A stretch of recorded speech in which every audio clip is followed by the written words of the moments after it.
Okay, what is up? Jake is late. Go figure.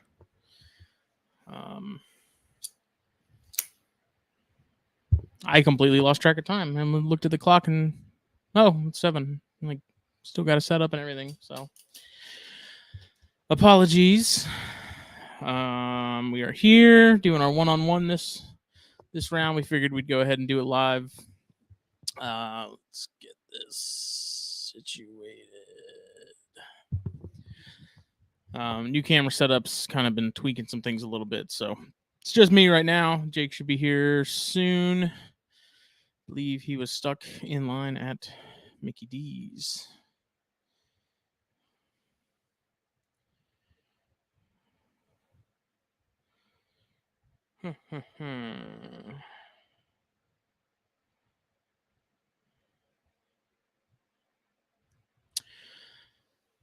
Updates at the moment, sort of quick. Thorn Scrub Rat Clutch started hatching.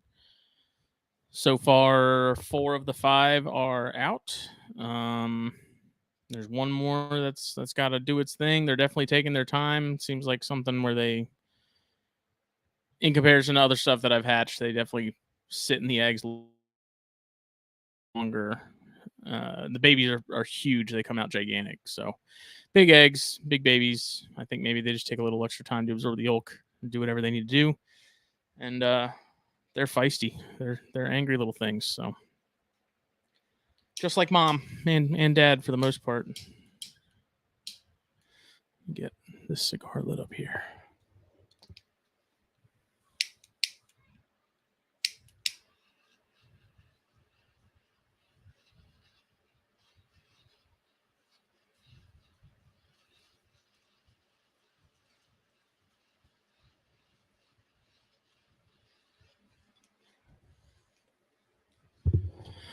General YouTube stuff as well. So I know I've been super slack on the 5-question series. I'm planning on bringing those back here soon. Got a couple people in mind that I had talked to about previously doing it, and so going to bring those back and sort of pump those out regularly again. We're working on another episode of Corn Stars within the next week, I believe, actually, is when we have it lined up. So that'll be good. Speaking of Chris, got a bunch of corn from him over the week. Another decent sized batch of different things. There's a pewter in there, a blood red tessera, some ultra mel anery stuff, snow tessera that's really nice. Just a handful, sort of a mixed bag of corns that some of them are going to stay here. Some of them are going to be posted for sale once I get some more meals in them. And I don't plan on holding on to any of these Emery. So if anyone's interested in some thorn scrubs, I think any of the aberrant stuff I have to double check with Chris. That's probably going to go to him. But the other, so far, one of them of the 4 that's out of the egg is sort of aberrant-ish. The other 3 are fairly standard looking. So if anyone's interested in some thorn scrubs, hit me up. I don't see them being an issue with getting those eating and started. So we'll see. But if there's any interest in those, definitely don't plan on holding on to them. The adults are going out next week. Just kind of clearing out some non-essential personnel. And waiting on some lamp holders and lamp cages so I can get this BlackBox cage set up for the Ackies. I'm going to film that whole thing and do sort of a tutorial on putting their stuff together. And then, I have the final product posted and you can see it and how I got it set up. Just waiting on some lights to come in. That's it. So other than that, like I have the UV, I have the cage for the UV, all that stuff is good to go. Just waiting on some other odds and ends. And then I think that's about it. So I have that giant Cambro rack that I have pretty much all my chondros in. My cyania are in there. Planning on, I was talking to Jen about getting rid of that. Swapping that out with some XT3s. I kind of did the math and got a tape measure, and I can make something work. Yeah, Keller also mentions, I just noticed the other day he had mentioned something to me about the show not being on iTunes. So I went and checked. Turns out, I guess there was some information I had to update that I hadn't. And so I guess they took it down. Hopefully it should be back on iTunes. I need to double check. If there's ever an issue where you're looking for the network or the shows and they're not popping up on any your preferred platform, let me know so I can investigate it. I don't use iTunes. The only Apple stuff I use is this computer. So I'm not checking iTunes probably as much as I should, but I also had some login issues with that. So it's don't ever lose your Apple ID password because they will not give it to you because they'll claim they don't know what it is. It's a nightmare. But I hopped on the iTunes podcast portal, and it just said there was some information that was missing that I was unaware that I needed to put in, but I never got an email about it or anything. Who knows? But it should be resolved now. Are you coming to the Reptilian Nation Expo next weekend? That is the one in Atlanta. I will not because I'm actually going to be in Charlotte for work. There's an expo unrelated to herps going on that we're going to. So, unfortunately, I will not be enjoying that. And Jake is pulling up right now. So, but I do want to check that out. I looked at the list of vendors. It's actually pretty impressive, considering it's a non-NRBE or Repticon show. Look decent. I'd make the trip up to get to that one. Hopefully they have more of them. I'm kind of liking the fact that there's now more shows happening to sort of beef up competition of sorts. It's not just single franchises anymore. Hello. Hello. Sorry, wait. Oh, that's right in front of me. Yeah. Do whatever you need to do. I just put it on there as I started this. I like it. I dig it.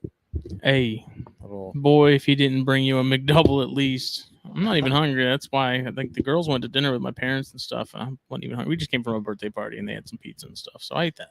So I'm good. What's up, buddy? Nothing, man. McDonald's was about to catch these toes. Who's about to have a problem? But it's all about right. to get real. We're here. Yeah. Is that light too bright? No, this microphone's really in my face, though. Can you hear me? Yeah. Hear me? Okay? Can you hear me? Yeah, I can hear you. Okay, cool. I don't know how yours stays like that. Mine won't sit upright. Because I have mine down, like, Yeah, no, there you go. Look at that. But it won't stay. Now it's Yeah, I gotta fix that. It's all over the place. There we go. Sorry. Maybe we can Sorry. Good Lord. do one of these numbers. There we go. What a That'll nightmare. work. Yeah, it's my life. My life is a nightmare. Let's do THP Live. That was my idea. It was. And then Whatever. We're here. It works. we're Good. here. I'm trying to. God, I hate being ill prepared. Yeah. You would be. It's all right. You know what's stupid about this freaking light is I have to turn on my GPS for it to open the app and do something. Your GPS. Yeah, my location has to be on. It's the stupidest thing. Yeah, that's kind of silly. What color should I make Jake?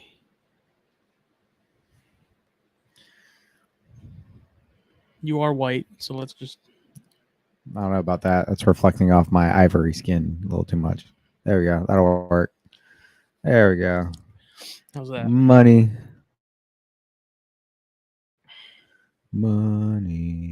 Trying to make you look more natural. Yeah. Oh, geez. I was talking about that Reptilian Nation Expo happening in Atlanta that I showed you a couple days ago. Oh yeah, no, yeah. I didn't actually look pretty good. I didn't look into it too much, but yeah, it looked like it might be interesting. I looked at the vendor list. It was pretty extensive. Yeah, nothing too crazy, but it looked like checking out. You want to Keller go? said he looked into vending, and they asked what you intend on selling. Apparently, they limit vendors that only sell the same stuff so they can have a variety. I'm going to check it out. Might be a decent show. And I think that's something that shows should Yeah. have been doing for a while now, honestly. No, I agree. The way I see it is like, I mean, obviously you can't have sort of one vendor for one thing, but saying, well, we're capping it at 15 ball python breeders or whatever, so that it's a little more limited in terms of who gets in and what's available. Right. You know, that's kind of a little bit of a conundrum, because it's like you don't want to limit it too much, but you also don't want to have all of the same thing.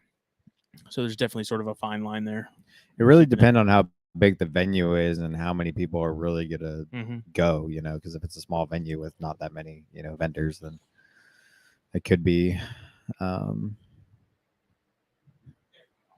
What? Checking. Check. Better. I think a child was playing with my my headphone amp volumes, because I was like, this is quieter than normal.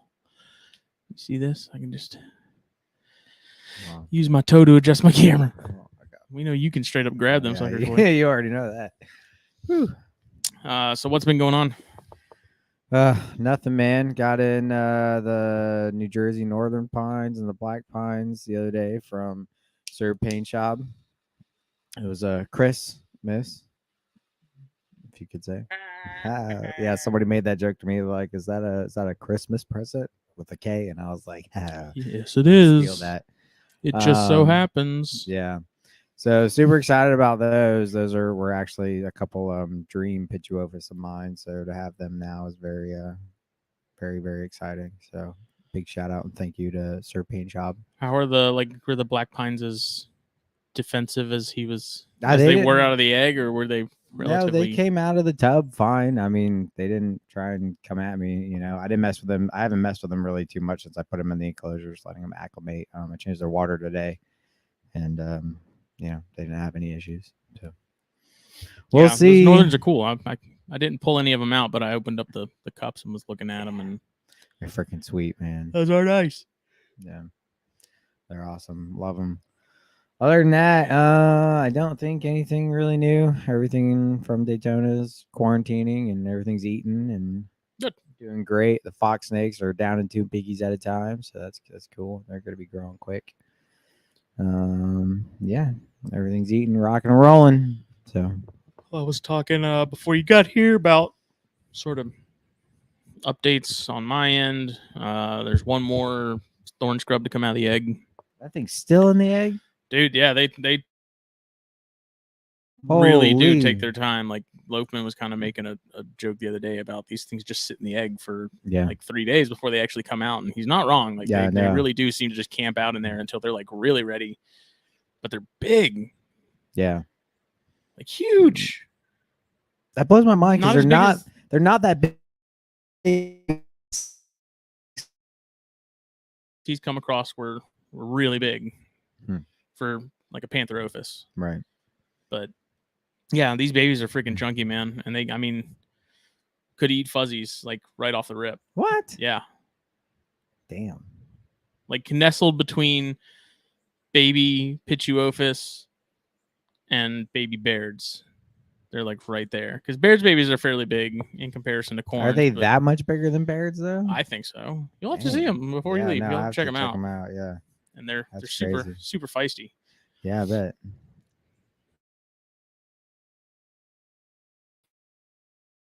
Can't find hold. It's entertaining. That reel you made with the voiceover was pretty funny. Yeah, that was one of the first ones I think to come out, if not the first one. And that thing was on fire, coming out of the egg, ready to go, man. Yeah, like it was. They like gape and. Oh yeah, I saw them. Like when they throw, like just like mom and dad, man. Like when they strike, they do it with purpose. They do it with some force and almost like how kickboxers, when they like kick a pad or something, they exhale and do that like thing. Yeah. Like thorn scrubs do the exact same thing. Yeah, and that's funny that you compare it to like boxers because it's funny. It's like a lot of them do it. Like as soon as they throw, it's that. I don't really notice that with I mean, like baby corns will do it too. It's yeah, it's hilarious because it's just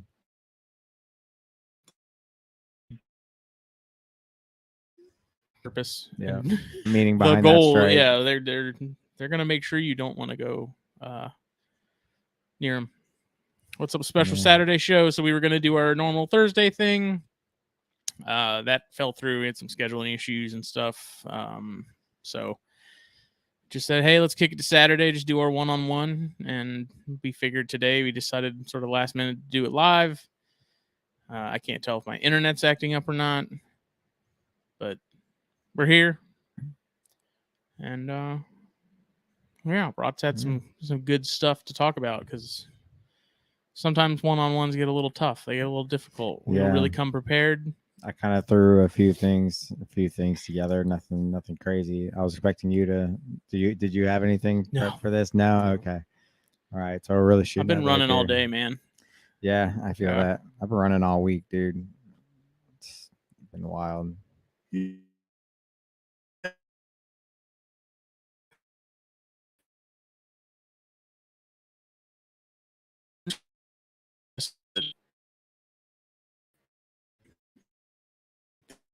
Good.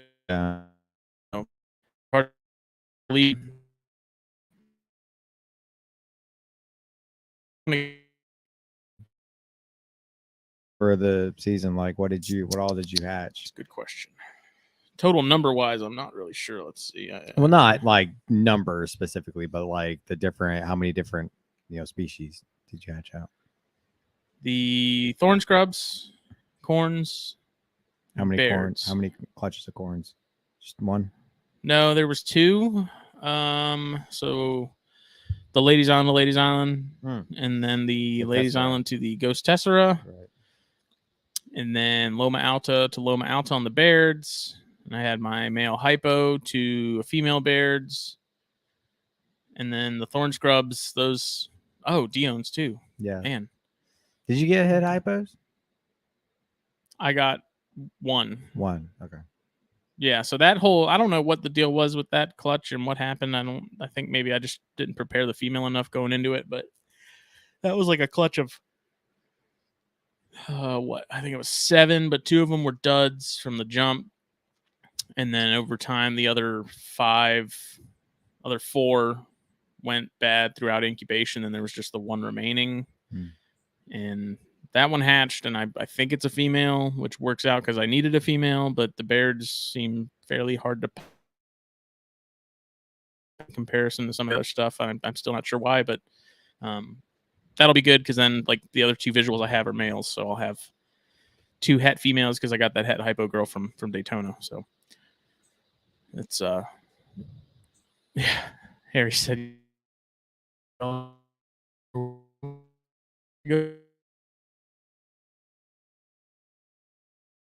yeah, man, that's a pretty good season under your belt. It was the busiest in terms of snakes. That's the most I've produced so far, and I think next year it's I don't know. This was also kind of sort of a tester season to see, sort of I guess gauge the water and see what's like how hard it would be to get rid of some stuff and what I'd end up sitting on, and so far that's not the case. And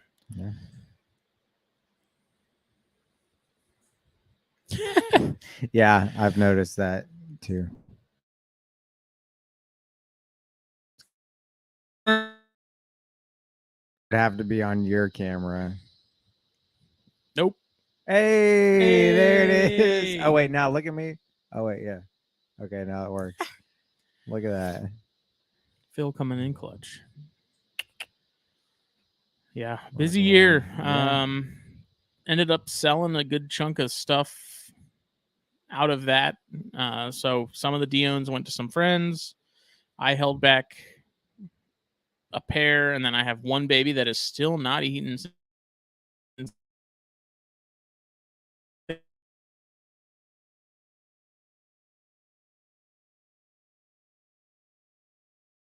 Later in the year to see what happens. Yeah. But yeah, that thing's still Like the others are fairly decent sized in comparison, and there's like that one shrimpy one that's still not making it happen. But whatever. I even tried tailing, and it would just like I could not get it to keep a tail down. Like it would just spit it back. It would spit it right back out. After like the third time, I was like, okay, clearly this trick doesn't work. I don't know. It was really that surprises me because I mean when I do it, especially if I notice that they're sort of fighting it, I usually put it about.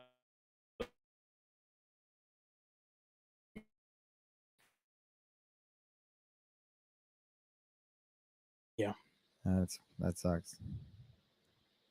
Might be for the best though, because once you start tailing, you gotta tail until it eats by itself. So yeah, you get that metabolism all the other ones moving.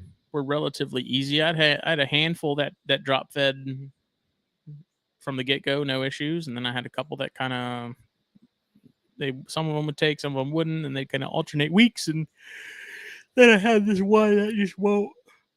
So I guess it's a kind of a decent spread, but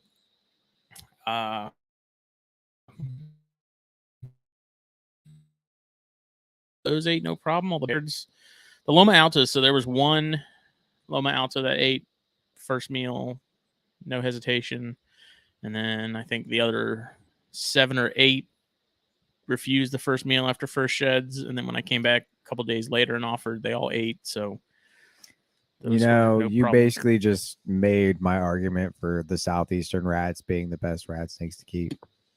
Why? The corn just ate right off the rip, no problems.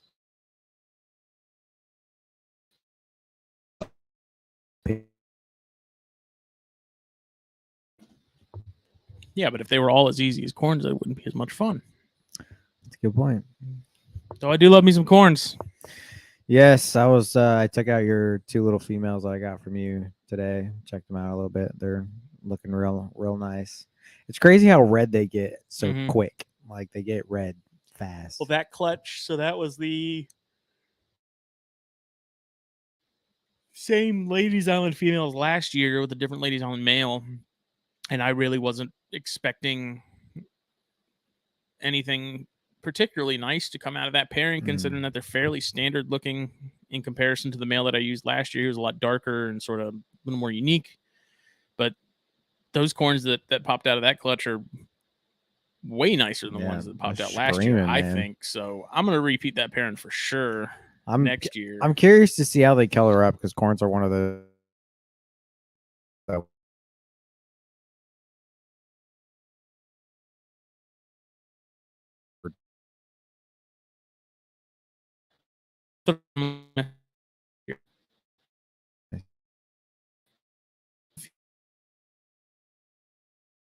and yeah, like I said, that pairing's happening again next year just because there was some really, really interesting stuff that came out, and as it shed, it just got better and better and better. And I noticed there was something I'm going to sort of pursue is I had a couple that came out with like the first 2 or 3 neck saddles like fused, so it was one long stripe. So I'm going to sort of follow that and see what happens. Yeah, that one of them, really cool. like the one that had it the most, I kept. I still have that one, and it's I noticed a few others that kind of had the same thing going on, just not to that extent. So I was going to hold on to some of those. I think a pair going to JT, and I think I sent one to Chris. That was a holdback, because originally I thought Chris just wanted some tesseras from that Ghost Tessera pairing, and he wanted a Tessera and one of the F1s. So I sent him. I sold Billy and Casey a lot of the babies, but still held on to a couple sort of standouts for myself. And like I said, one of those.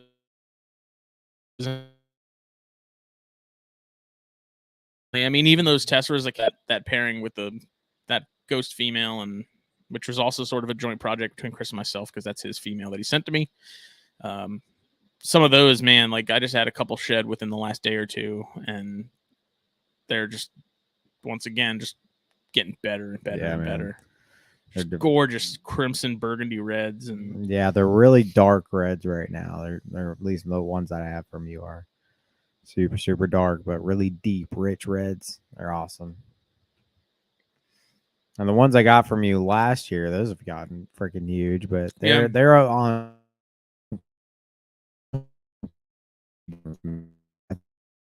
Like the day, it's got more of the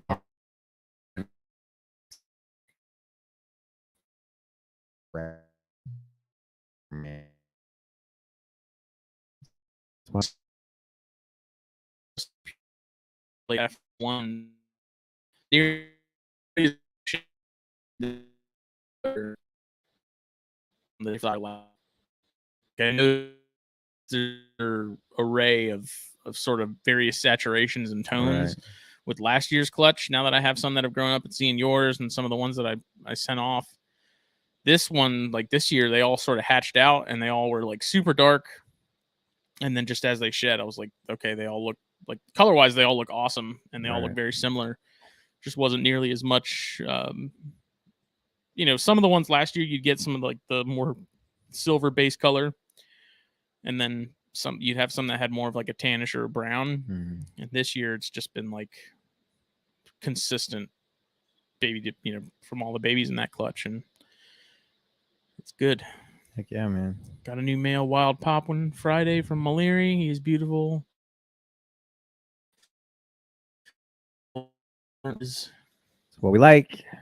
That's right. Pop one carpets.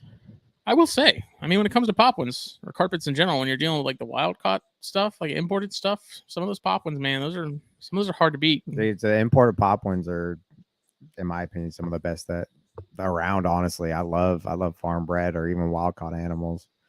I've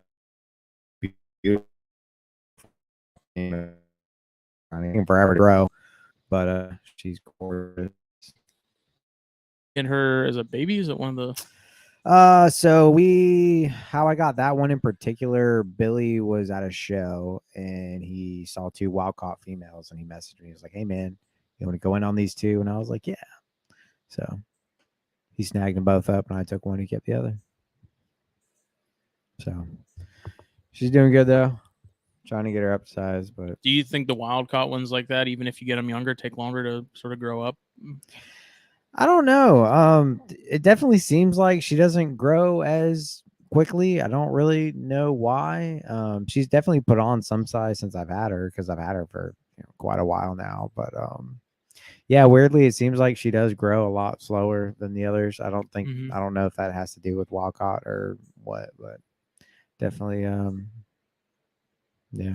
She's a great snake. She's weird, very handleable, but super shy. Doesn't really come out much at all. She's always in her hide whenever I look at her, but I see she poops on the other side of her tub, so I don't really know. Never really see her, but she's perfectly calm whenever you handle her and stuff. So she's a cool animal. I still have quite a few. Well, not quite a few. I have a couple farm breds. Mm-hmm. But I don't know. I just remember some of the pictures of the ones that cats had that were just mind blowing, just insane. And I don't know. I mean, the only thing that really sort of even compares is the Darwin carpets, like the really nice look.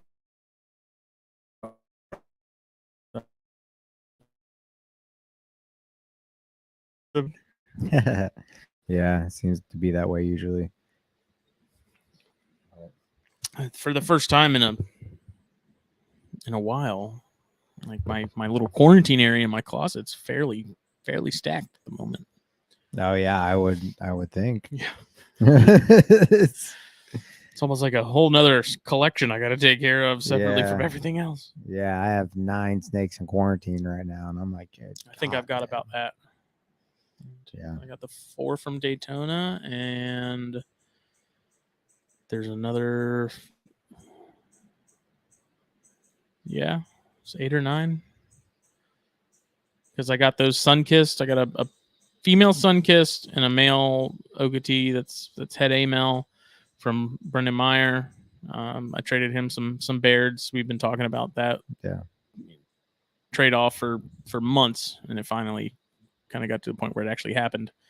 And they're killer. That female,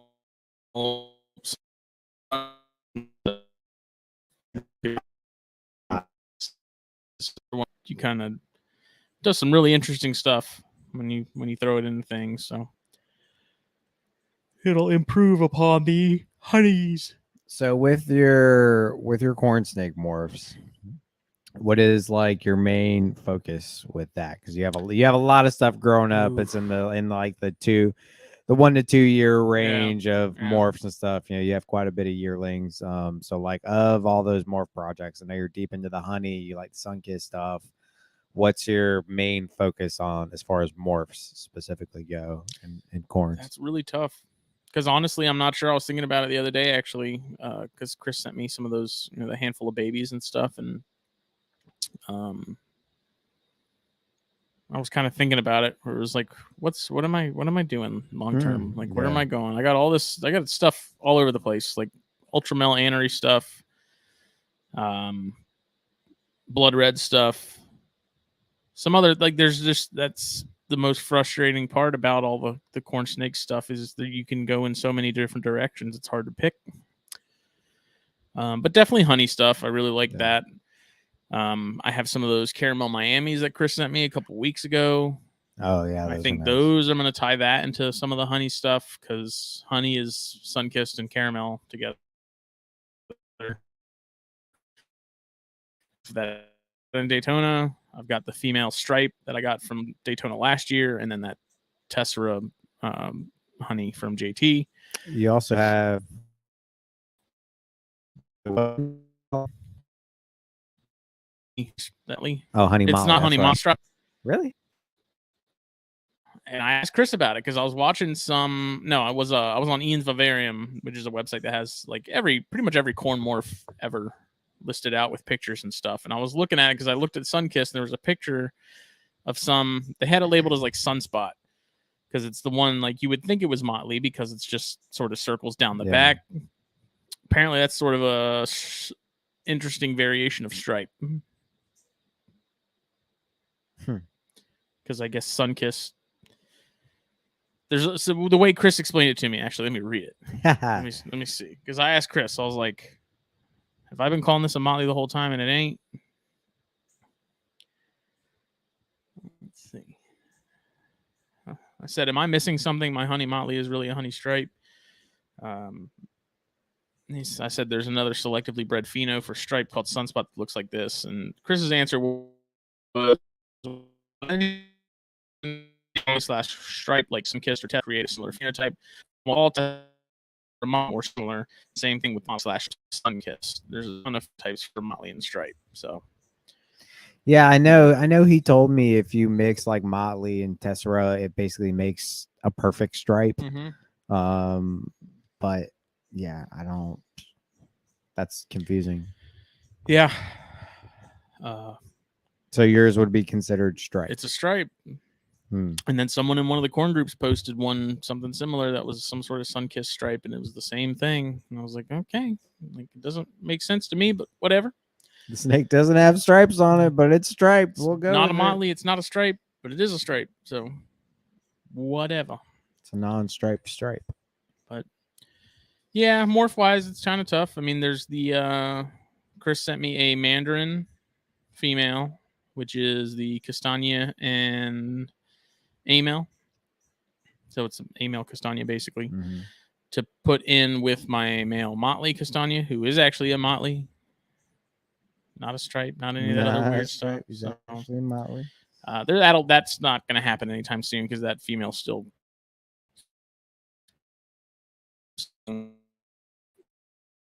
about that. That's a morph in particular that I love a lot. Doesn't seem to be getting a whole lot of love, so hope to build upon. And then I have my male candy cane. Daytona, I was looking for a candy cane. Weisler had a tiny baby on his table that was only eaten live. And I think I had kind of gone back and forth on it, but ended up finding some other stuff that I was looking for anyways. So, because I assumed last year he had a ton of candy cane stuff at his table. So I was like, okay, I'll just I didn't get anything this year. I just got the mail. So then next year I'll go to his table. And he had very little in the way of corns this year. So it was kind of a bummer because even all the other corn tables didn't really have any candy cane stuff. So other than that, I have I have a pair from Mike Kosicki that are from a high white SMR male to a buff male female, which Tony D, when we were in Daytona, he had some of those. He just called them oranges. Because I asked him, I was like, what's orange? He's like, buff and AML, which I was like, okay. I mean, it is orange. Like, so I have a pair there. It's really interesting with those too, because the male is super high. Cox that was produced by Phelan. He's going to go to the mask AML girl that I got from Chris. That absolute nut job that you were holding at one time that was just biting the shit out of you for no reason. I remember. She's still a nut. She hasn't changed at all. And those are the two that I had talked to Cox, or Cox had hit me up about the AML buff male. And so then when Chris was like, oh, I got this thing, he sent pictures of some stuff he had hatched. I was like, what the hell is that? Because it's got like a bone white head, but the body looks like a sort of a, what's the best way to describe it? It's AML, but the pattern looks almost like it's like pastel-y. Like the pattern has sort of been dulled out, so it's not as sharp. Right. It kind of melds together. So I was like, I got this male coming from Cox. He's probably, that would be an interesting pairing. I'm going to try. I'm rather than that, I'm not super aim stuff in general from like the candy cane thing, some other just cool combinations of red stuff. Don't have interest in anything. So whatever I do with this is going to be kind of selective, very selective. So too much stuff. Sounds like you got a lot of plans. But I mean, the nice thing too is having so many different things, like, and not being in any rush, because everything that I do have from Chris and stuff is still very small. Like some of the stuff he hadn't even fed yet. Like it came out of the egg and he just sent it to me. Oh, apparently there's connection issues. Oh, we having connection issues. Looks like we've been having internet issues here. I don't know why. Something's been going on with our Wi-Fi lately.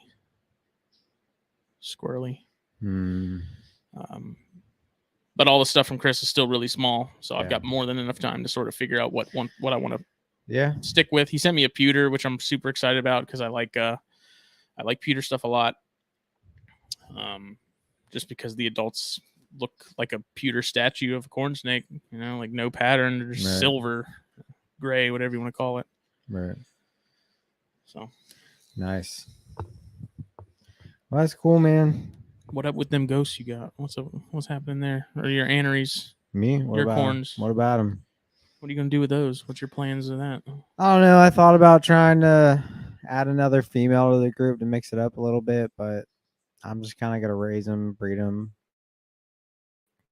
maybe give them. They're pretty neat though. For many things. Yeah. One's a likely there's only an anery and a test, which means is perfect. And the stripe is completely down back. So I don't know. We'll see that for a bunch of things. They're going to throw a bunch of stripes. They're all going to be green. That's all I know. So he did send me, this latest box, he sent me a cube. Literally a square. Like a square tail bow. That I don't know, show to you. But the old like ones that we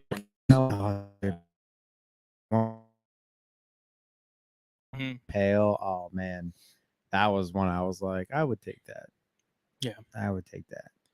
But yeah, I need more morph snakes. Like I need a bullet in the head. So I'm not gonna do that. I'm maxed out on my morphs.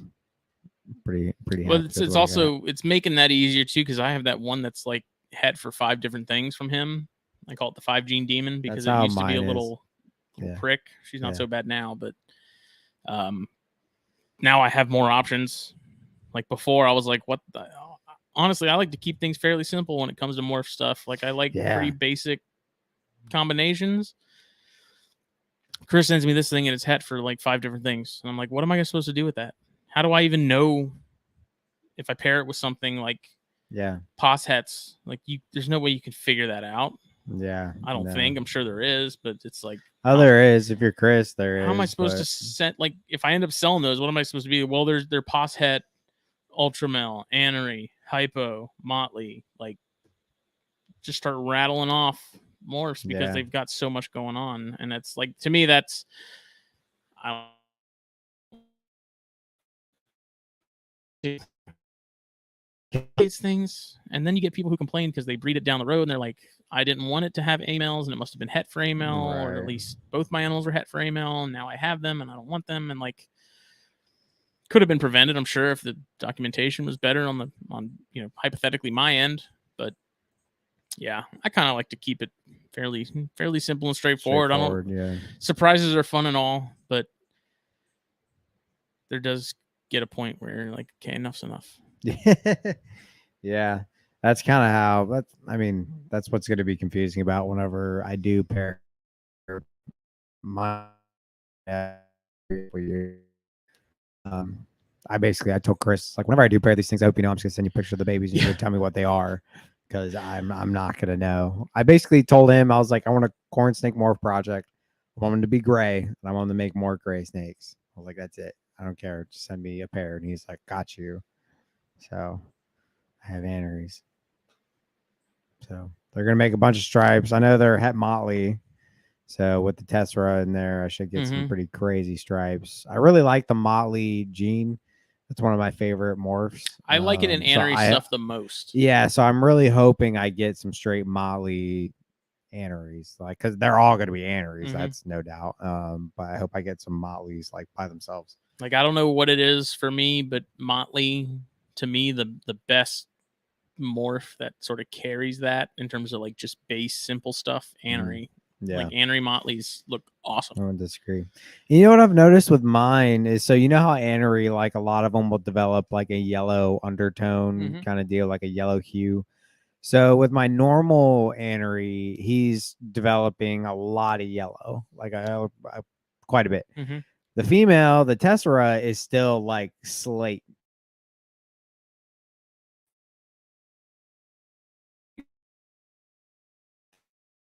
Or he's into much yellow, they'll develop. And from what I understand, you have different. There's not just a single Anery. There's Anery like A and type A, type B. There's a couple different things going on, and some of them do have more of that yellow than others. So I don't know. I mean, Chris would probably be able to tell you if that's the case with that pairing that produced that or not. But yeah, it's I have that female Anery too that I got from JT a while back. That was a 2021 or a 2020. And she's het for one or two things. So I've kind of been like, I've kept her because I'm like, if some point I'm sure I'll have a place where you sort of fit in to the projects and stuff. And now that Chris has sent me some more things to sort of throw into the mix, that makes that a lot easier too. So Robert Sakaz said, looks like his Kimberly Rocks locked up a couple times this weekend, which is awesome. The Ackies continue to grow, and I need to get that cage put together. Yeah. It's funny. I filled up, so I poured a bunch of water into their dig box, and like immediately the female was in there and just sort of hanging.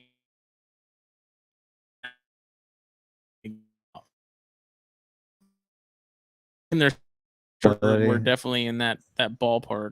Yeah. So that still blows my mind because I feel like you just got them. Yeah. Like, how could they?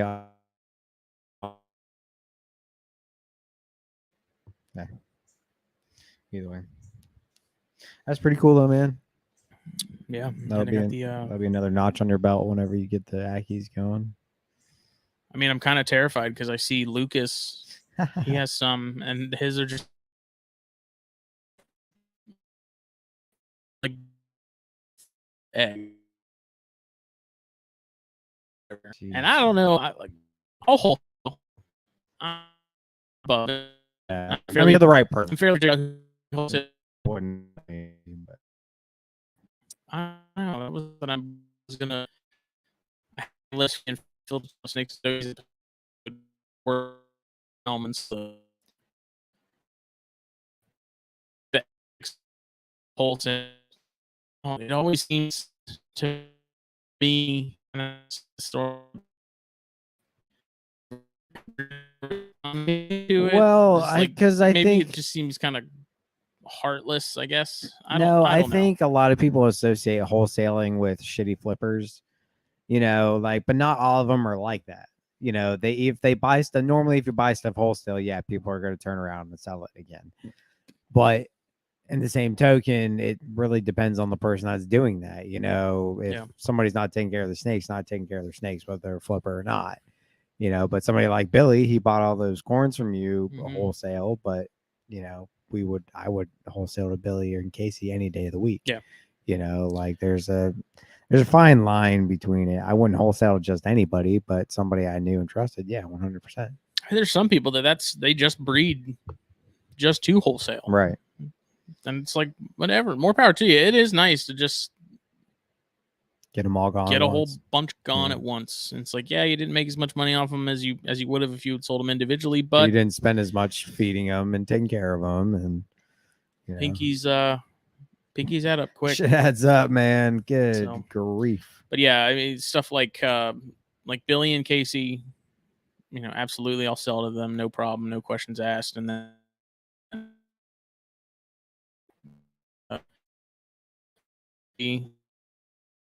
like they're always stuff. They're sort of my buyers. I didn't know Clint bought some. Yeah. Who is like Triple L and Underground. Yeah, I remember Tatis from the Tatis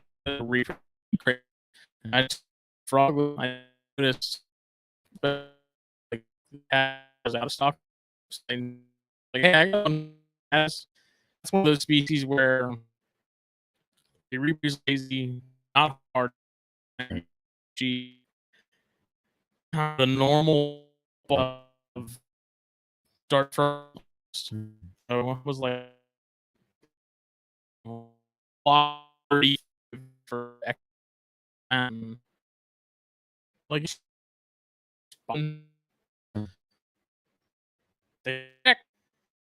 it was okay.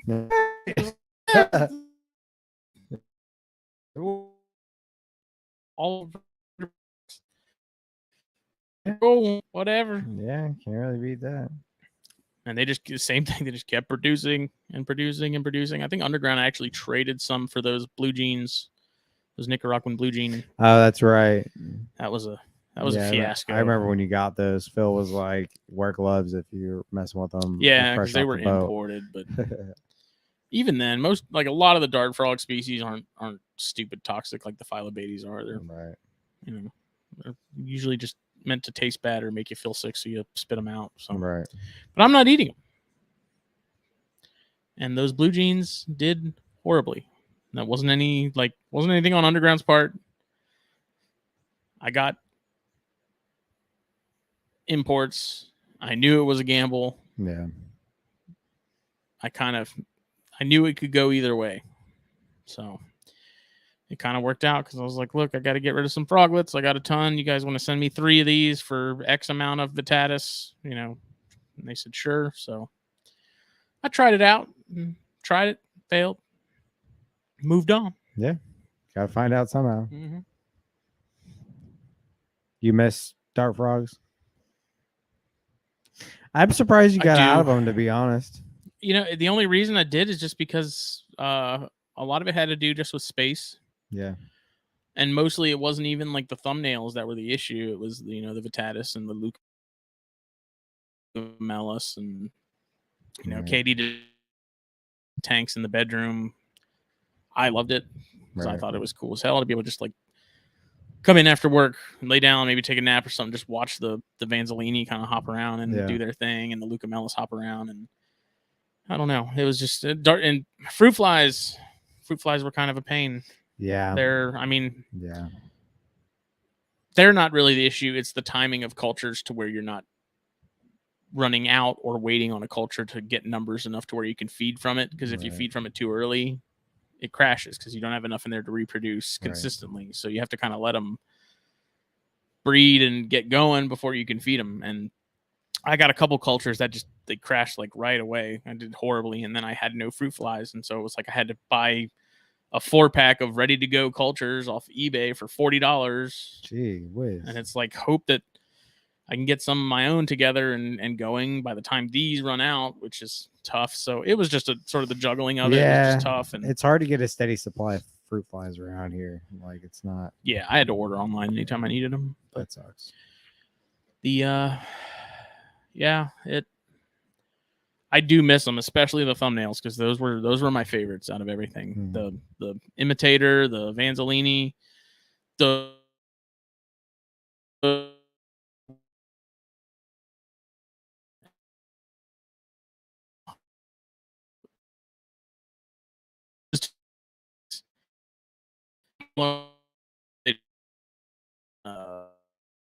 or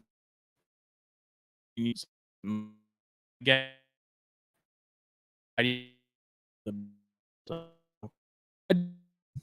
were fun, enjoyable.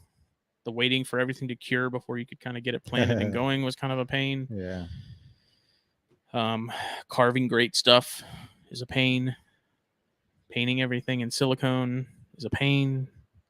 But once it was done, it was done. You know, it was rewarding. Like, it was like, okay, cool.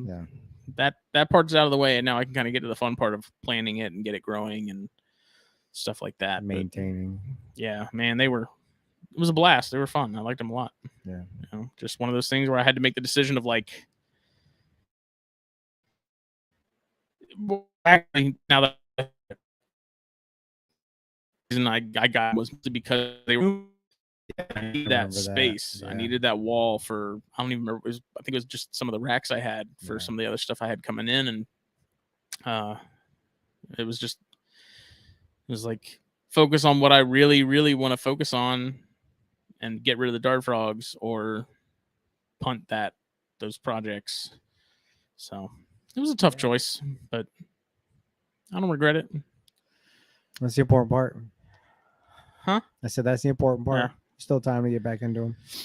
But always man, I need to get all my stuff switched over to BlackBox. Dude. So bad. I need it. I need it bad. Everything would flow so much nicer. The way I see it, nicer. And I think I was talking to Jen the other day. I was like, I only need I think one more XR20 just for the babies and stuff that I'm holding on to this year, and then have a little bit extra space for some of the stuff when it gets older. I think an XR20 is all I would need, aside from moving that Cambro rack out and swapping everything out with XT3s. I want another stack of XR. Perfect stack. Either way I see, if you're going to do the 16, I think you might as well just do the 20. Well, for me, it's for stacking purposes. I don't want if I do a 20 on top of a 20, it's almost going to touch my ceiling. Yeah. And I don't want it that high. To me, a 20 and a 16 is the perfect height to be tall enough to utilize your ceilings. I don't know, dude. It's got to be like 7 foot. Are they like mine, right? Yeah, I mean it's tall enough, but it's more of a me thing, not wanting it to. Not that it can't. I can probably fit a 20 on top of a 20, but it's not it's too tall for me. I don't like pulling tubs down above my head a lot, you know. And I mean, even with the BioGs, I have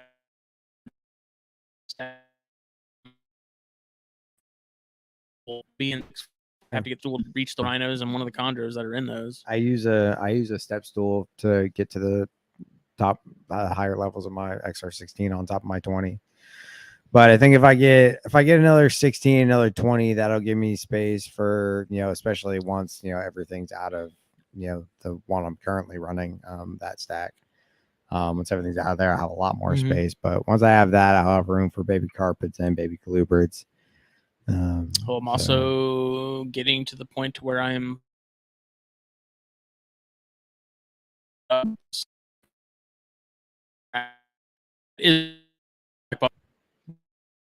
been the number one source of Escapes. escapes. My room. Like there's one of the test forms. No. Dude. It was on the same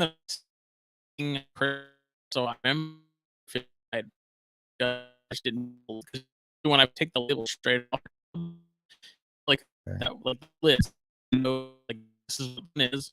I don't need more goes out of the cup because I write what it is, Right. hats, sex, gender. It's a if maybe one not flew the coop, but So you're either off or I'm fairly certain somewhere. And notice how just that with what this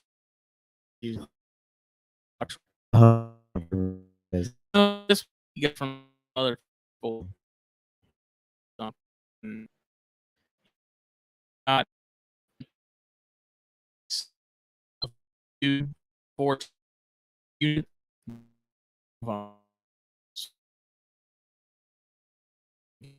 Because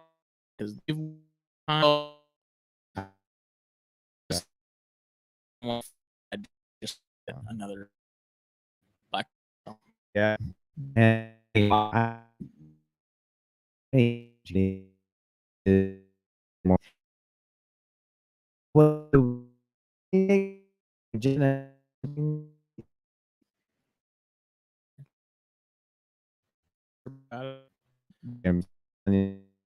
I would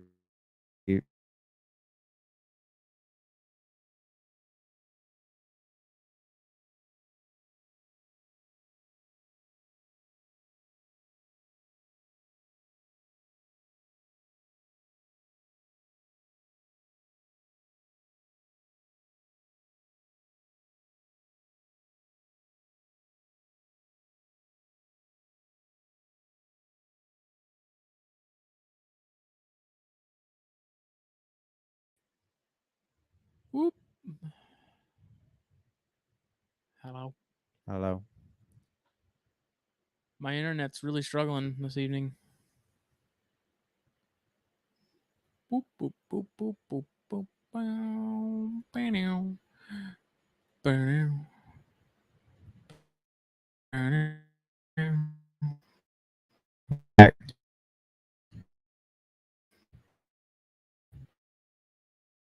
Audio. Yeah. On.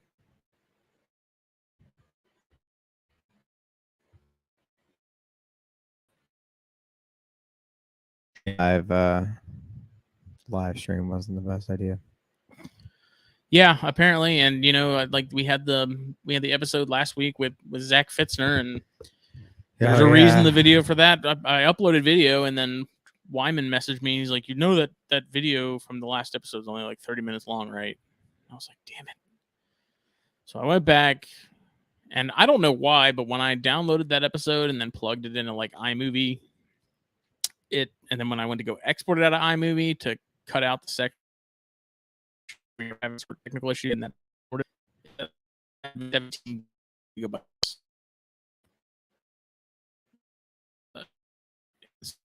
Maybe no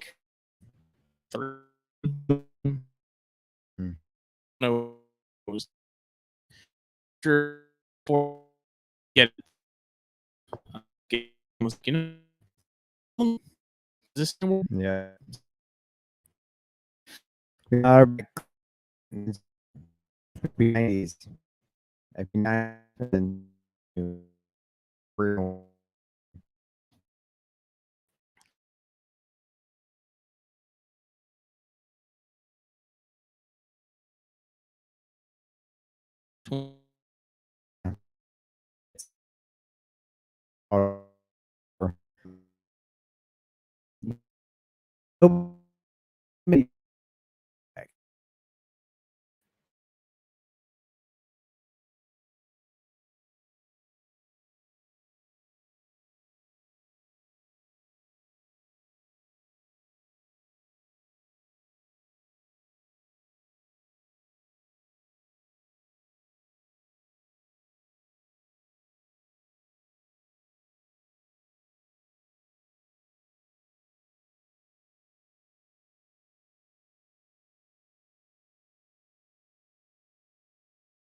Good Lord.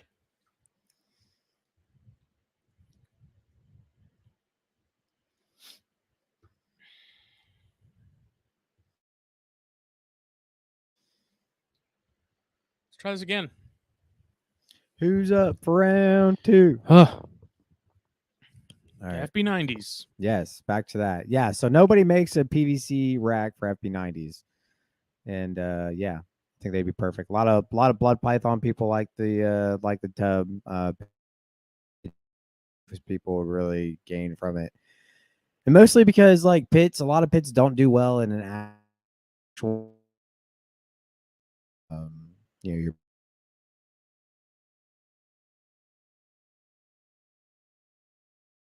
freak out, so 90s kind of that nice in between of being able to have that bigger space for a bigger pit or blood and not having to go to a cage. So yeah, really the only places you can get them are from Freedom Breeder. Mm-hmm. I know Vision makes a similar size tub, so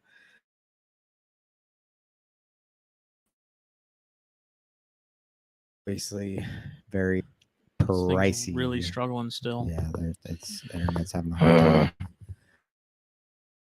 Yeah, so there's really not any options other than Vision and Freedom Breeder for those bigger racks. So, be a game changer, a show. Are you pairing anything next year? What's the plans for? I'm pairing quite a few things next year. Plan for next year. So probably the things I'm most excited about is my albino Florida pine. Those are probably my most anticipated pairing next year. That would be awesome if I can get them. Not getting my hopes super high, but I'm going to cool them. I'm going to do my best. So those are going to be paired. I'm going to be pairing my fork line, Sonoran Gophers, Brewster County, Texas. Those will be getting cooled and going. Produce a bunch of little baby psychopaths. So really excited for those. The variation in that clutch would be amazing if I can get babies from them. So fingers crossed that they'll go. Got to cool the thorn scrubs. See if I can't produce some of them as well. Santa Rosa white oak gray rats. I'll be at least pairing those up. I do wonder if they need another year. They're not small, but they're not huge. If I do get anything, I think it'll be a small clutch. So we'll see. Either way, very excited about those. They're some of my favorite rat snakes. I think that's it for colubrids, and then I should at the least be pairing two. No, I mean I will be pairing 2 carpet pairings, given everybody stays healthy. So I got one female. The female I was planning on pairing this year. She's been acting kind of funny. She just hit 10 years old, and I'm wondering if it's not starting to catch up to her. She was sent to me as a very large carpet as it was, and I've had her on a diet ever since. But I wonder if she was overfed previously, and that's catching up to her with age. So we'll see if she continues down a not so good path. I probably won't, but it seems like she's doing pretty well as of recent. So we'll see. Hopefully get something from her. Those would be some really dark babies. I've got two opposite end of the spectrum carpet pairings. One's going to be much more on the yellow side. The other's going to be much more on the dark side. 2 very, very black pop ones with heavy bright oranges are going to be going together. So those should make some really, really nice babies if we can get some. And then I probably doing a repeat pairing of that got me my last clutch. That I'm almost positive I should at least get a clutch from them because that male will literally breed anything. So yeah, that's pretty much what my season should look like. I don't think I'm forgetting anything. Definitely most excited for the Pituophis side of things. Really excited I'm just excited to get back to breeding. I haven't paired anything in 2 years now.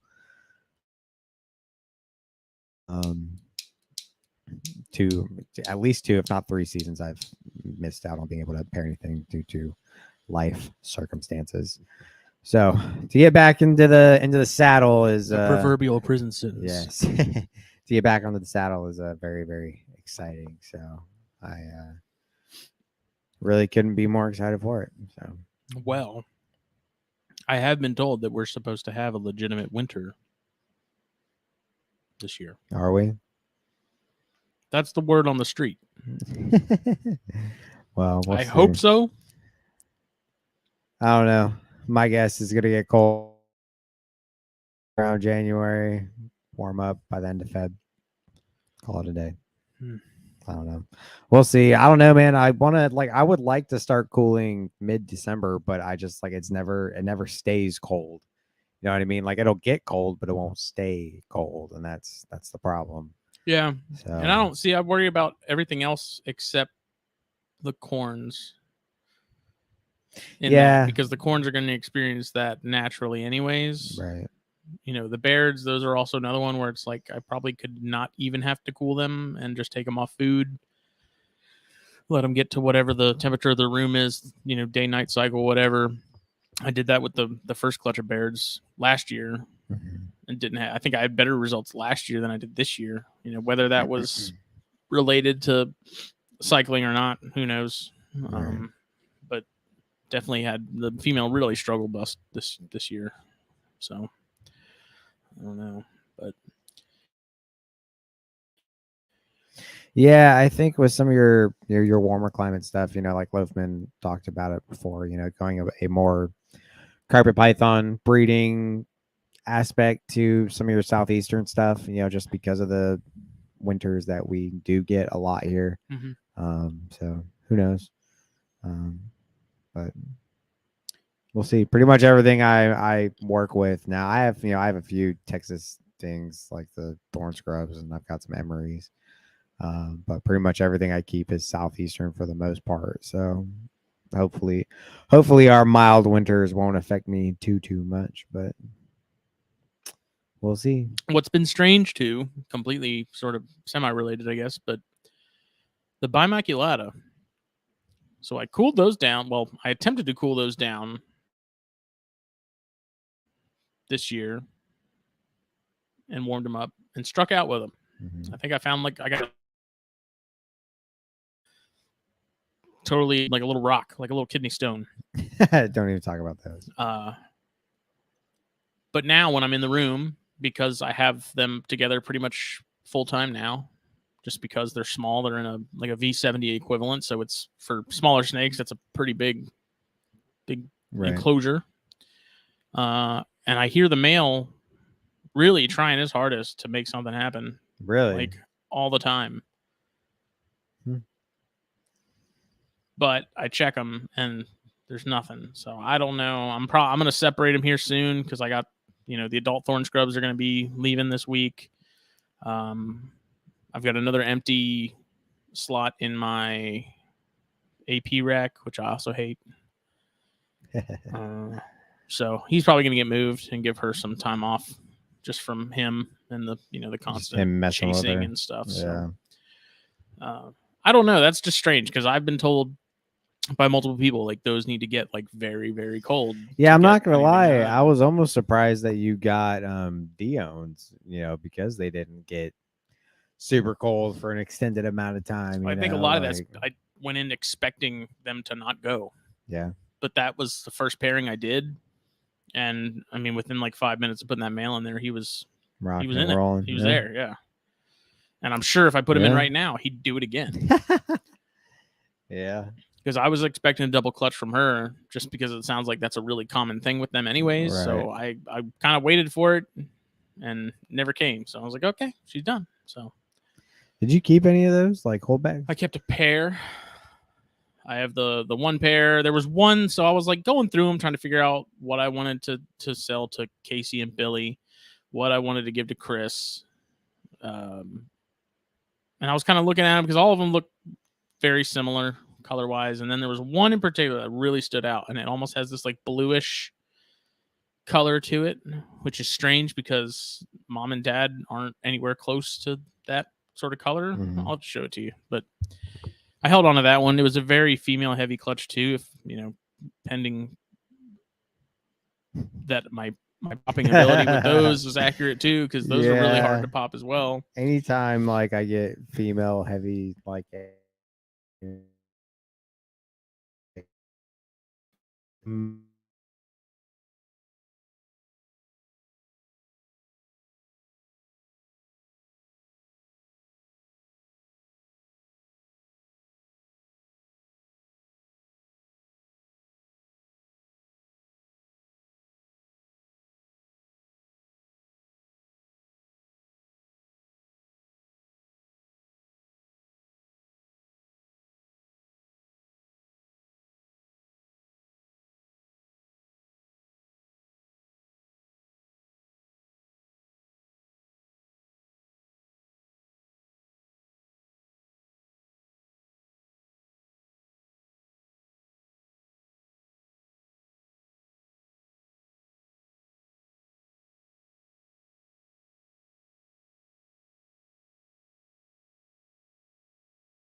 Oh, okay. Wow! Shout out to the people who waited for No us. freaking kidding, man. Let me get Jake. Get Jake in here.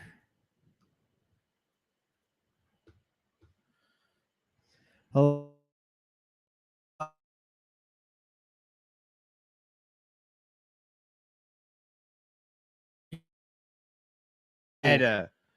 Okay, so I think we're just gonna go ahead and probably wrap this up. Yeah. Because this is clearly not This working. is a fucking train wreck.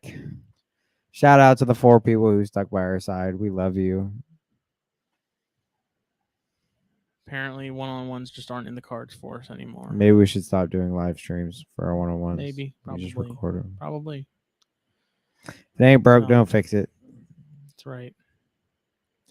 And then there's Dan Colgan, who's missed all that. Yeah, you missed a complete train wreck, Dan. Sorry. FB 90 tubs need to happen in Iraq. That's Yeah. the synopsis of the episode. Pretty much. Corn snakes are cool. Yep.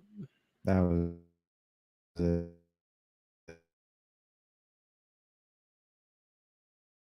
And now the internet's just not gonna. Yeah.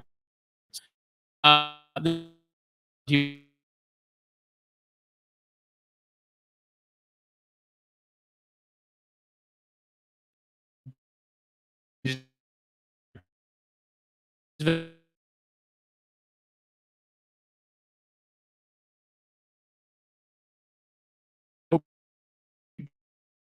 we have snake fungal disease happening. A talk with Alex Romer and one of his professors that's helping him with that. So Nice. That'll be a really good episode. We'll see everybody there. If you watch this and you stuck it out, thank you. We'll have a normal audio uploaded. I got some work to do. Yeah, at some point. Good thing we started early because I'm gonna be up fixing this. Well, no rush. If it gets out later, whatever. So next week will be better though. Hopefully. We won't do a live stream. We'll have things a little bit planned out a little bit better. We didn't even touch the outline that I put together. So yeah. Thank you, everybody. Thank you. Good night.